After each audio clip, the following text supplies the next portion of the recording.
1973년 구봉산 자락 작은 절집에서 눈푸른 납자의 간절한 발언으로 시작된 어린이 청소년 포교.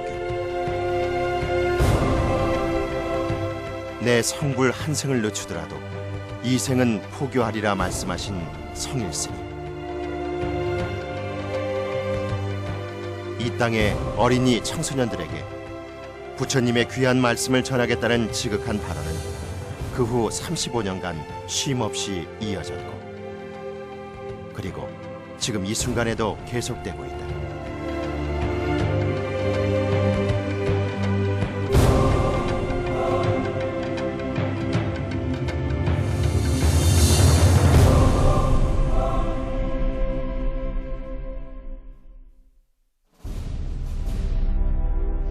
경기도 화성시 구봉산자락의 신흥사. 신흥사는 한국 불교사의 길이 남을 전법 도량으로 포교의 요람으로 알려져 있다. 고려시대 창건된 신흥사는 1934년 구봉산 당성하나의 옛 절터에서 부처님을 모시고 와 지금의 절터에 자리하게 되었다. 이후 1980년대 중창불사를 거쳐 대가람으로 위용을 갖추게 된 신흥사. 신흥사 중창불사를 이끈 것은 성일 스님이었다.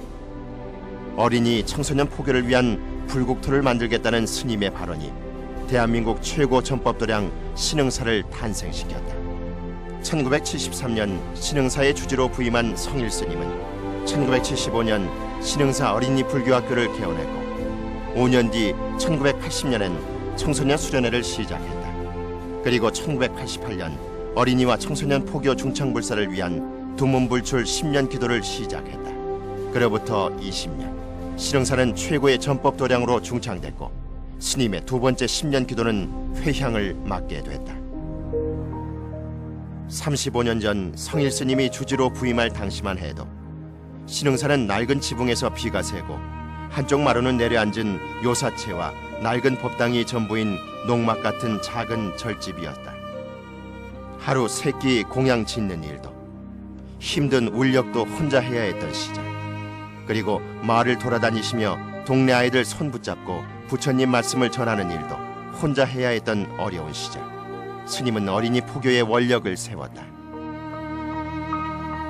어릴 때부터 부처님의 가르침을 참 알고 배우면은 앞으로 착하고 바르게 살겠다는 그런 생각이 이제 들었어요. 들어서 그저 어린이들 보기만 하면 이제 부처님 이야기를 해 주었고, 그리고 또 어린이들이 자라서 모두 그렇게 바른 심성이 돼야 나라도 잘 될 거고 또 우리 불교도 빛날 거고, 그래서 참 어린이 그 부처님 교육은 굉장히 중요하다, 그 생각을 하고 있었는데, 어릴 때부터 부처님 교육이 중요하다고 말씀하신 성일 스님은 수원교도소 재소자 교화를 나가셨다가 젊은 사형수를 만나게 됐다.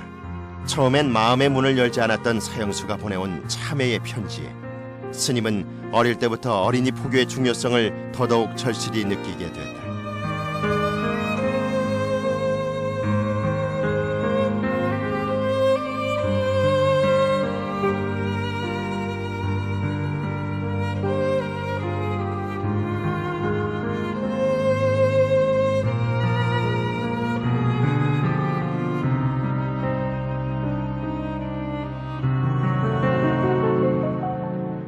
부처님 법을 일찍 만나지 못했음을 한스러워했던 사형수의 편지에 스님은 더욱 간절한 마음으로 어린이 청소년 포교에 정진했다.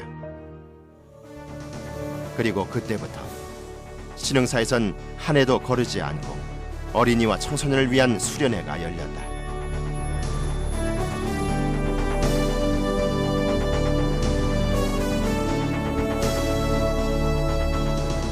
(1975년) 어린이 불교학교가 문을 연 이후 신흥사가 어린이 청소년 포교 도량으로 알려지면서 아이들은 물론이고 성인들까지 한 해에도 수천 명의 불자들이 수련회에 참가하기 위해 신흥사에 모여들었다.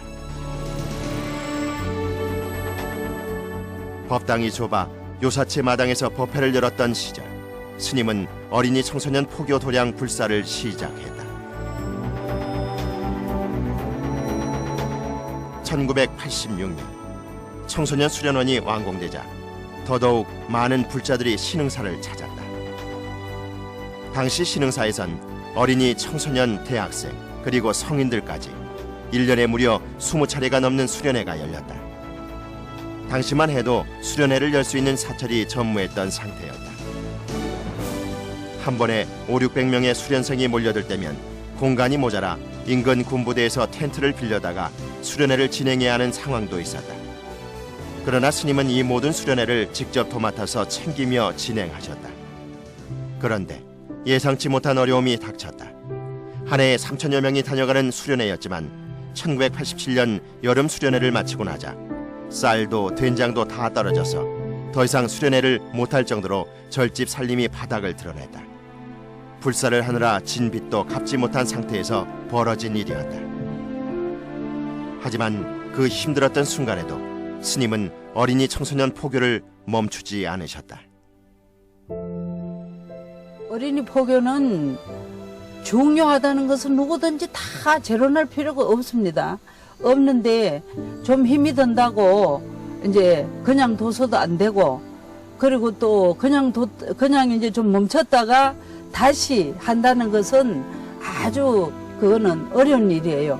그래서 첫째는 어린이 포교는 아주 중요하고, 두 번째는 또 중단했다가 다시 한다는 것은 더 어렵기 때문에 포기할 생각은 전혀 안 하고 계속 하다 보니까 이렇게 35년이나 되었죠.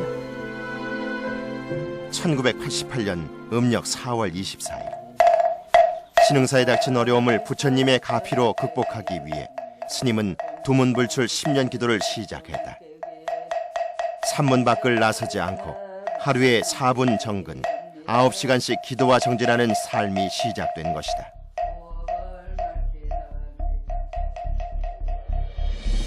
그러면서도 신흥사에서 열리는 모든 수련회를 직접 챙겼다. 강산이 변한다는 10년 세월을 절집 밖을 나서지 않고 오직 기도와 정진으로 포교를 위한 삶을 사셨던 것이다. 10년의 두문불출 기도로 포교를 못해 부처님께 죄송하셨다는 스님. 그런데 이상하게도 전국에서 스님의 두문불출 소식이 알려지면서 신도들이 찾아오기 시작했다. 어렵게만 느껴졌던 신흥사 중창불사는 부처님의 크신 가피로 하나씩 완공을 이뤄나갔다.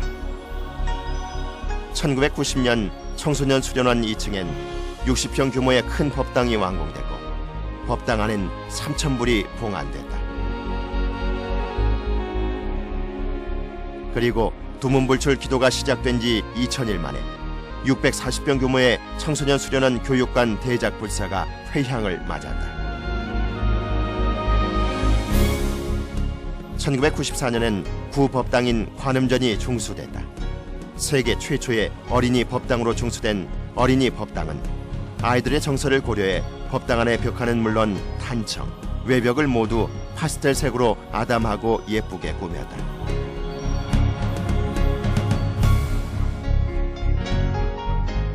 이어 1995년엔 부처님 진신사리탑이, 1998년에는 범정불사가 원만히 끝나 신흥사는 대한민국 최고의 전법 도량으로 어린이 청소년 포교의 도량으로 그 위용을 갖추게 됐다. 이 땅에도 어린이 청소년 포교를 위한 반듯한 도량이 있어야 한다는 바람으로 시작한 10년의 두문불출 기도. 성일스님의 1차 10년 기도와 함께 신흥사의 중창불사는 1998년 10월 낙성식과 함께 회향을 맞았다. 이날 신흥사 어린이 불자들은 스님께 3,650마리의 종이약을 접어 선물하기도 했다. 두문불출 10년 기도와 신흥사 중창불사가 시작되기 전부터 성일스님은 어린이와 청소년을 위한 문서 포교를 병행했다. 1982년과 84년에 출간된 법을 설하여 주옵소서에는 10년 가까이 진행된 신흥사 어린이 법회의 일정표와 교육 방법, 준비물 등의 내용이 상세히 기록돼 있어 지금까지도 어린이 포교의 교과서로 불리고 있다. 스님은 이 밖에도 어린이와 청소년 그리고 성인 포교를 위한 포교 지침서 책을 따로 발간했는데 이 포교 지침서들은 수련 법회를 처음 이끄는 사찰이나 스님, 법사들에게 귀중한 지침서가 되고 있다. 1998년 4월 전법도량 순회 대법회로 이제 한국 불교를 대표하는 전법도량이 된 신흥사. 신흥사 어린이 청소년 수련회의 가장 큰 특징은 엄격한 수행과 신행 활동이 함께 이루어진다는 것이다. 신흥사 수련회의 하루는 새벽 5시. 미명의 어둠이 채 밝기 전에 시작된다. 청소년들에게 신심을 고취시키고 올바른 인격을 키워주기 위해 참선과 불교 교리 강의는 물론 선체조와 다도 등 다양한 교양 강의가 이루어지고 있다.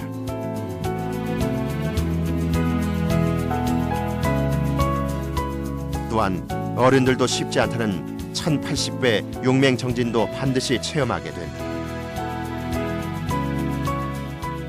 수련회 참가자들은 반드시 법복을 착용해 예의를 갖춰야 하고 매끼 식사 땐 바로 공양을 행함으로써 체험을 통해 불교 문화를 익힐 수 있도록 하고 있다. 집에선 어리광이나 부리던 아이들이 수련회를 통해 생명 사랑과 사회의 건강한 일원으로서 성장해 나가는데 지금 이들에겐 이 시간들이 소중한 추억이 될 것이다. 81년도에 그 어린이 수련을 처음 이제 들어왔었는데요. 그때는 이제 밥 투정하고 편식하는 그런 어린이였었거든요. 근데 이제 수련회를 통해서 그런 부분들이 굉장히 많이 고쳐졌고요. 30년이 지난 어느 날 저를 이제 돌이켜보면 그 공동체 생활을 하는데 굉장히 많이 도움이 됐고, 그리고 앞으로의 저의 그런 삶에 있어서도 계속 도움이 될 거라고 생각하고요. 그리고 이제 저와 같은 제2의 3의 그런 어린이들이 계속 나와주기를 바라고, 그런 어린이들을 위해서 저도 열심히 정진하면서 그리고 많은 포교를 하려고 노력을 하겠습니다.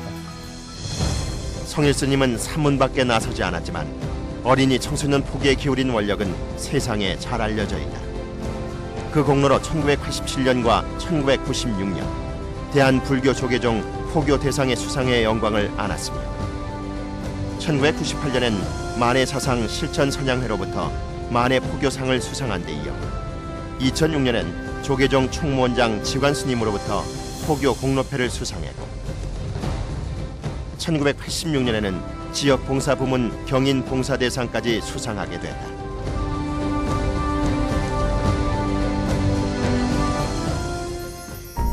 그래서 얼마나 포교의 그 열정을 가지고 계시냐면요, 아주 그냥 내 몸 아픈 것은 괜찮은데 이렇게 해서 포교를 이제 못하게 되는구나 생각하니까 그게 마음이 불안하고 초조하고 그런다고 이렇게 말씀하실 정도로, 그래서 하도 참 그 열정이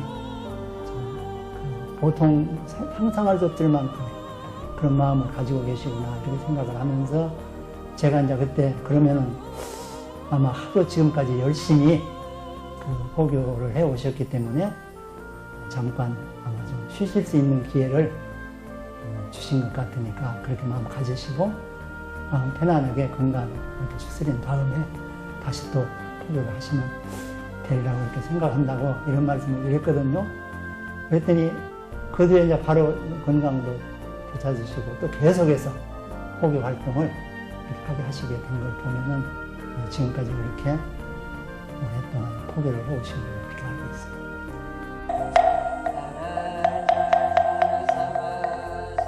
세상과의 인연을 잠시 접고 오직 절집 안에서 기도로 10년 세월을 사셨던 성일 스님. 10년 기도가 회양하던 그 순간부터 스님은 다시 2차 10년 기도를 시작하셨다. 스님의 2차 10년 기도 정진이 이루어지는 동안 신흥사 선악문 불사가 완공되고 일주문 불사는 완공을 바라보게 되다. 또 10년 넘게 사용했던 청소년 수련원도 새롭게 단장을 마치게 됐다. 구봉산 자락을 넘어 세상에 울린 청정한 법음은 더 많은 불자들의 발길을 신흥사에 머물게 했다. 20년 전인 지난 1988년 단 4명의 신도로 출발했던 신흥사 일요 법회에 지금은 무려 400여 명의 신도들이 모이는 법회가 됐다. 신흥사에선 매월 첫째, 셋째 일요일에 성인들을 위한 정기 법회가 열리는데 부부가 함께 참석하는 경우가 많다. 법회를 일요일에 여는 것은 직장인들도 쉽게 참석할 수 있도록 하기 위한 성일 스님의 배려다.